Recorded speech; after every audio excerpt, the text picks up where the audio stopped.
Hello everybody, I'm Michael Baker. Today I'm going to show you how to take your customer email list and upload it directly into Facebook as a custom audience and advertise directly to your customers on Facebook and Instagram. Well, here we are on the Facebook website.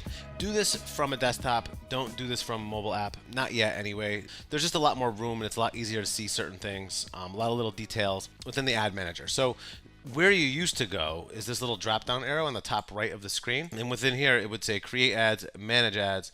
Facebook likes to move things around a lot like my wife. Just as soon as you get used to something and you have a pattern in a system, Facebook will be like, nah, let's just move it over here and try things a little different. So anyway, it used to be under this little drop down. That will disappear. And then up here where it says create, you're going to click that, go to add, and we're going to create a new ad. Now I've got my ads manager open. So what you'll want to consider before you even get to this point is that you've already established your ad account and entered in a credit card or a PayPal or some payment form so that you can then proceed with generating actual ads, right? So for the sake of this demo, I am not going to be worried about every little detail that's going to happen, on the screen. A lot of little things that I want to talk about. I can't because I want to try to keep this as concise and to the point as possible in regard to getting this list up, because we can advertise to this list in many different ways, but right now the most important thing is that you know how to get that list as a custom audience in Facebook. So let's just make our marketing objective traffic and name it something logical, like, list tutorial and continue. But it doesn't matter. Right now we're going to send traffic to our website. We are going to not worry about offers or dynamic creative. The audience is where we want to spend a little bit of time. This is a very important place, this audience. This is like everything. Like who are you trying to talk to? Who's your customer? Who's your client? And in this case, we're choosing our people that we already know. We're not leaving it up to fate. We're not hoping that someone with similar interests finds us. We already know that these people interface with our business and they're already interested, or they wouldn't have been part of our business. So they're already customers and we want to talk to them again. Maybe they haven't been a customer for a year. Maybe they haven't been a customer for 2 years. You can really get into segmenting this, but for the sake of this, let's just get all your customers in right now. So right here where it says create new, we're going to do custom audiences. Click on the create new little drop down thing, custom audience. And there's a lot of different things in here, but the most important for now and maybe even in the future are these top two, and engagement is awesome too. So anyway, Facebook has amazing tools, and these are just some of them. And just so that like this is one tool, and then the best scenario would be like pairing this tool with another tool on this platform, and then pairing similar tools that exist on LinkedIn, similar tools that exist on Google and YouTube, and then you make it all work as one big seamless unit. It can get complex, or it can be as simple as I want to just communicate with my customers on Facebook and Instagram. Simple enough. So we're going to upload a customer file. For the sake of this, we are going to add our own list. Now, where do you get this list from? So a lot of people don't understand where these things can be generated or how to get them. So from A to B, A being wherever they may be stored right now, which may be a CRM, it may be an email list provider service, it may be some kind of point of sale system. However it is that you enter in your customer's information, including their email address, is where you ultimately want to extract this data. So for this, I'm going to use our little yoga studio as an example. The yoga studio has 2,000 people in it, approximately 1,962. So what you're going to want to do, no matter where you try to get this list from, is you're going to want to export a CSV file. And that just means comma separated, so that you just have email address, a comma, and an enter. Email address, comma, and an enter. So if you have to manually do it, that's what you're going to do. Otherwise, you'll want to download a list from your CRM or email list provider. And then you're going to want to take that list, so users1.csv, very tricky name, and that's it. So what you'll want to do also is make sure that you say where this data source originated. For the sake of this, it's directly from the customers. And audience name, just whatever, list. Next.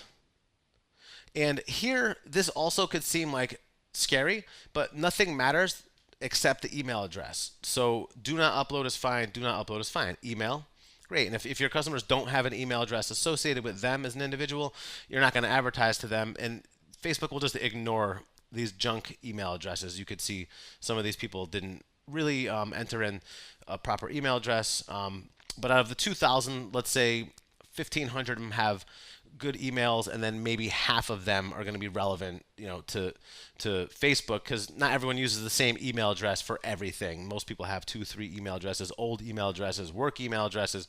So there's a lot of room for for that big number to get kind of knocked down over time. You don't need a phone number to be associated with it. So just email, upload and create. It looks like there are still 10 unmapped identifiers in your file. Don't care, upload anyway. It's uploading just like that. 1,962 rows were updated. So again, for the sake of this demo, 2,000, just say that 1,500 had valid email addresses, and let's just say that 750 of those people were actually the same email address that they had in my system that they have in this system. So Facebook just went and found them, whoever they may be, and you don't know who that is, but you will obviously know that they had been a customer of yours because you directly, put their information in. So now we're going to continue on. We're done there. So the audience is we created a new audience called list. That's our list. The potential reach is unavailable because it's still populating. So it'll let you know. It'll probably just default to less than 1,000. Okay, your location and all that. All these things are important for you as an individual. We can get into all these things. For the sake of this demo, I just want to kind of go a little faster and just touch on the things that are most important to this demo. And that is where's your ad being shown. Like, so you're going to make an ad and you're going to put it on Facebook and Instagram. Well, what does that even mean? Like, where's it going? Who's going to see it? So let's just say for the sake of this demo that 750 people are going to see this ad. Where? Well, automatic placements means that you just leave it up to Facebook and they'll just put it where they want to put it based on, how it's supposed to be seen. Like if you need a video ad and you only upload an image, you can't advertise a video. So if you click on edit placements, you'll note that you can choose the device type, both mobile and desktop. And then you'll see that the platforms thing, you have Facebook and all the little intricacies of Facebook. In-stream videos, for instance, if we don't have a video, we can't advertise in-stream videos. But it goes to all these different places. In the feed, instant articles, stories, marketplace, and then on Instagram, it also goes to the feed as a post. The post is differentiated in that it also includes a little link below the image. You'll have an image or a video, and then right below that, it'll say it shows it right on the screen. It'll say like shop now or learn more or whatever it says. And now, relatively new feature is interfacing with ads within the Messenger app.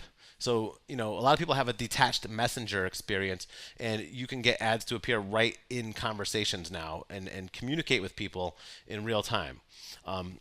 Don't set that up the wrong way, and people expect that you're going to be on the receiving end of that Messenger when they're typing back to you.